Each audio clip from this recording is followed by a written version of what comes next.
का हमारा जो ये लेक्चर है वो बेसिकली है आर्टिकल को कैसे यूज करते हैं, how to use articles in the writing.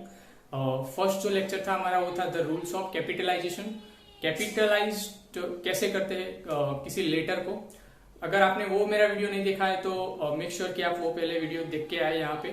आज का जो वीडियो है वो बहुत इंपॉर्टेंट होने वाला है सब स्टूडेंट के लिए, क्योंकि आज का जो टॉपिक है वो आर्टिकल पे है।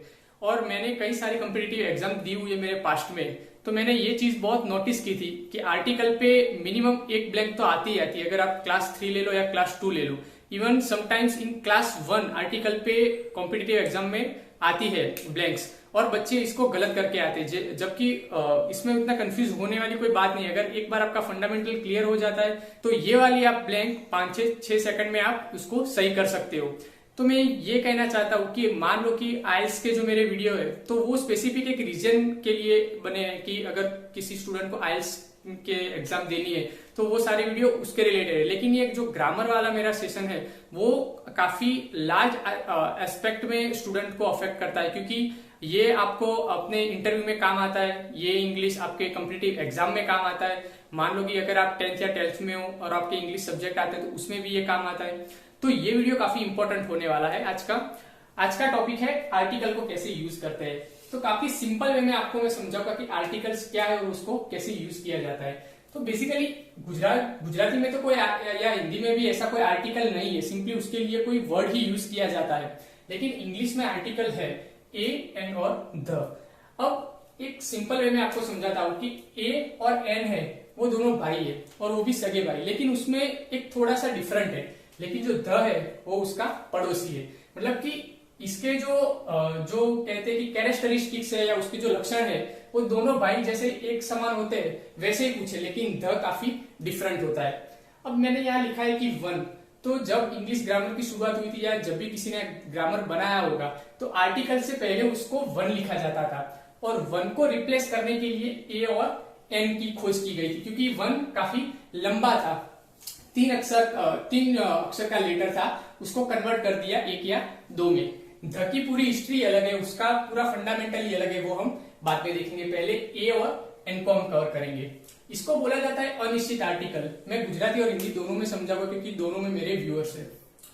इसको बोला जाता है अनिश्चित आर्टिकल। अब अनिश्चित का क्या मतलब है कि उसमें कोई डिफाइन नहीं है, उसको कोई डिफाइन नहीं कर सकता है। तो क्या होता है कि जब हम किसी सेंटेंस में किसी का नाम लेते हैं या किसी प्लेस का नाम लेते हैं और हमें हमारे दिमाग में वो क्वेश्चन हो कि वो चीज क्या थी, अगर हम वो डिफाइन नहीं कर पाते तो सिंपली हमको ए या तो एन का उपयोग करना है। लेकिन कैसे करना है वो हम बाद में देखेंगे।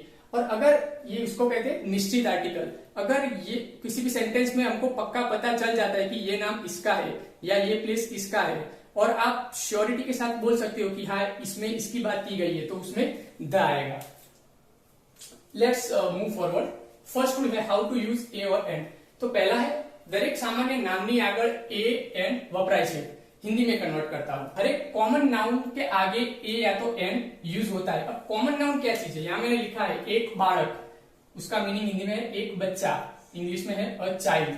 तो यहाँ एक, तो मैंने बोला था कि एक की जगह पे आप वन यूज कर सकते हो, वन चाइल्ड, एक बच्चा। लेकिन मैंने बोला कि जब हिस्ट्री में वन की जगह पे ए या तो एन का यूज होने लगा तो यहाँ आ गया ए।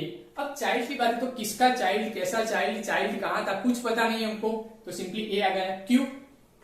अनिश्चित, उसका कोई डिफाइन ही नहीं है। यहाँ एक छोकरी, कौन सी छोकरी हमको कुछ पता नहीं है, तो आ गया अ गर्ल। एक सफरजन, एक सेब, कौन सा सफरजन, कहाँ का सफरजन पता नहीं है, तो आ गया एन।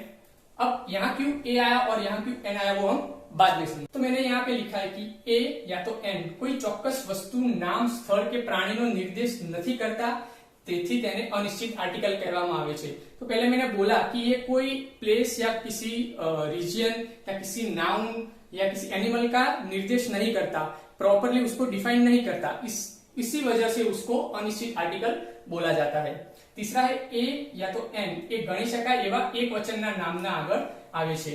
क्या मीनिंग है, किसके आगे आता है ये? बेसिकली एक वचन का मतलब है सिंगुलर नाउन के आता है और वो काउंटेबल होना चाहिए, आप उसकी गिनती कर सकते हो। जैसे कि यहाँ है बच्चा, काउंट कर सकते हो, लड़की, सेब, जिस भी चीज, मान लो ये पेन है तो पेन के आगे आएगा अ पेन। तो अब हमारे दिमाग में ये बात आती है कि आगे ए लगाए या एन आर्टिकल लगाए। तो इसके लिए एक बेसिक सा रूल है, लेकिन उससे पहले मैं एक बात क्लियर करना चाहता हूँ जो कि सबसे गलत रूल हमारी ग्रामर की बुक में लिखा गया है। अब तो काफ़ी हद तक उसको एडिट कर लिया गया है, लेकिन जब मैं प्राइमरी में था तो मुझे अब भी याद है कि बुक में लिखा जाता था कि अगर AEIOU से किसी वर्ड का स्टार्टिंग होता है तो उसके आगे एन आर्टिकल आता है, जो कि बिल्कुल गलत है। मैं आगे वो दिखाऊंगा कि कैसे वो गलत होता है, लेकिन उससे पहले हम यहाँ देख ले कि इंपॉर्टेंट रूल क्या होता है ए या एन आर्टिकल लगाने का। यहाँ मैंने लिखा है कि जो शब्दनो उच्चार व्यंजनથી થાય तो તેની આગળ અ આર્ટિકલ लगावવામાં આવે છે। क्या मीनिंग है इसका? अगर किसी शब्द की शुरुआत व्यंजन से होती है, अब व्यंजन क्या है तो गुजराती में क से ज्ञ तक का जो होता है क ख ग घ, तो उसे व्यंजन कहते हैं। हिंदी में भी सेम ही होता है क ख ग घ, तो उसके आगे ए लगाया जाता है। अब बात आती है कि अगर स्वर से शुरुआत हो, तो अगर शब्द की शुरुआत स्वर से होती है, स्वर यानी अ आ ई, तो उसके आगे एन लगाया जाता है। अब यहाँ मैंने एक बात आप ध्यान रखना कि उच्चार की बात है, उसका प्रोनाउंसिएशन की बात है, उसका प्रोनाउंसिएशन इस टाइप से होता है तो आपको ये चीज करनी है, ना कि उसके वर्ड पे जाने का है। अगर आप वर्ड पे जाओगे तो आप गलत ही होंगे। अब एक बात आपको ध्यान रखनी है, मैंने यहाँ हाईलाइट किया है उच्चार। उच्चार से मीनिंग है उसका उच्चारण, उसका प्रोनाउंसिएशन। उसका प्रोनाउंसिएशन पे आपको फोकस करना है, ना कि उसके वर्ड पे या उसके लेटर पे। यहाँ मैंने एग्जाम्पल दिए गए, यहाँ लिखा है मैंने बॉय, तो बॉय को लिखा जाता है ऐसे बॉय। हिंदी में ब ऐसा होता है, गुजराती में ब ऐसा होता है, लेकिन यहाँ मीनिंग क्या है कि ब आता है व्यंजन में। अगर व्यंजन आता है तो उसके आगे अ आएगा, तो बॉय के आगे लगेगा अ बॉय। यहाँ है कैट, क आया, व्यंजन है तो अ कैट। लेकिन यहाँ देखो यूनिवर्सिटी, तो अगर आपने वो जो गलत रूल पढ़ा हुआ है AEIOU, उस हिसाब से यहाँ शुरुआत यू से होती है, जो कि रूल में भी यू आता है, तो आप डायरेक्टली उसको एन आगे लगा देंगे, एन यूनिवर्सिटी। लेकिन जो कि गलत है, क्योंकि उसका प्रोनाउंसिएशन, उसका उच्चारण ये होता है य से, और यह आता है एक व्यंजन में। तो ये बात आपको मगज में अच्छे से सीख लेनी है। अगर फिर अभी भी आपको समझ में नहीं आया तो वीडियो रिवाइंड कीजिए और उसको समझिए कि आपको AEIOU पे ना जाके उसके प्रोनाउंसिएशन पे जाना है। अब यहाँ देखिए, यहाँ मैंने एप्पल लिखा है, जिसका फर्स्ट वर्ड है ए, उसका प्रोनाउंसिएशन होता है एप्पल, जो कि है ए, तो वो एक स्वर है। तो स्वर जब आता है तो उसके आगे एन लगता है। अब यहाँ देखिए इंजिन, इंजिन में ए आया तो एन लगा। लेकिन यहाँ देखिए, यहाँ मैंने लिखा है ऑनेस्ट। अब इसमें तो फर्स्ट वर्ड AEIOU नहीं है, तो अगर आपको ये रूल्स पता नहीं है कि प्रोनाउंसिएशन पे जाना है, उसका उच्चारण देखना है, तो आप यहाँ लगा देंगे अ, क्योंकि AEIOU है। लेकिन यहाँ पे एच का वो साइलेंट है, एच यहाँ पे प्रोनाउंस नहीं होता है, यहाँ प्रोनाउंस होता है अ, ऑनेस्ट बॉय। तो ऑनेस्ट बॉय प्रोनाउंस हुआ है तो उसमें स्वर आता है, तो वो आ जाएगा एन। तो ये चीज आप अपने दिमाग में क्लियर कर लीजिए कि ए और एन कैसे लगाते हैं प्रोनाउंसिएशन पे, ना कि AEIOU पे।